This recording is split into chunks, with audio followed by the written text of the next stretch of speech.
Action எடுக்கலை. அது இவங்க மட்டுமல்ல, யார் வந்தாலும் எடுக்கிறது இல்லை. ஏன்னு கேளுங்க. அதை பயணம் ஏன்னா இவன் ஒடுக்கப்பட்ட ஆளுங்க. இவன் கேட்கறதுக்கு யார் இருக்கா? வாங்கி வச்சிருக்க போற ஆட்டையை போடுறவன் தான் வாங்கி வச்சிருக்கவன் யார்? அந்த ஊரில் பெரிய ஆளாக இருப்பேன். பெரிய ஆள் அவன் தான் பார்த்தோம்னா எல்லா கட்சிக்கும் ஹெல்ப்லாம் பண்ணிக்கிருப்பேன். ஆனால் அவன் எங்கடா உட்காந்துருக்கான்னா அவன் பஞ்சம் நிலத்தில் உட்காந்துருப்பேன். உங்களுக்கு புரியுதா? 12 லட்சம்னா சும்மா அவங்க யோசித்து கற்பனை பண்ணி பாருங்க. அப்போ அந்த புத்தி இருக்கிறனால யாரும் அதை இம்ப்ளிமெண்ட் பண்ணுறதே கஷ்டம். அதை கைப்பற்றுறது. ஆனால் தலைவர் இப்போ ஒரு 10 நாள், ஒரு வாரம் தான், ஒரு வாரத்துக்கு முன்னாடி எங்கள் தலைவர் பேசுகிறார்ல, பேட்டி கொடுக்குறாருல, பஞ்சமி நிலங்களை மீட்டெடுப்பதற்கான ஆவணங்களை செய்ய வேண்டும்.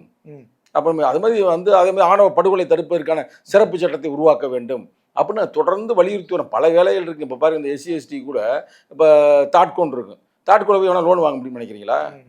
இதெல்லாம் சும்மா காமெடியாக தாங்க இருக்குது. தாட்கோலை ஒருத்தன் போய் தைரியம் வாங்க முடியாது. கேட்டால் உனக்கு யார், உனக்கு ஜாமீன் யார், ஓப்பனாக பேச ஜாமீன் யார் அப்படின்பாங்க. அப்போ இவ்வளவு சிக்கல் இருக்குது. இப்போ பாருங்கள், ஒரு பையன் கவின்னு ஒரு பையனை ஆணவ படுகொலை செஞ்சாங்க. நாங்கள் தான் குரல் கொடுத்தோம். எங்கள் தலைவர் தான் குரல் கொடுத்தோம்.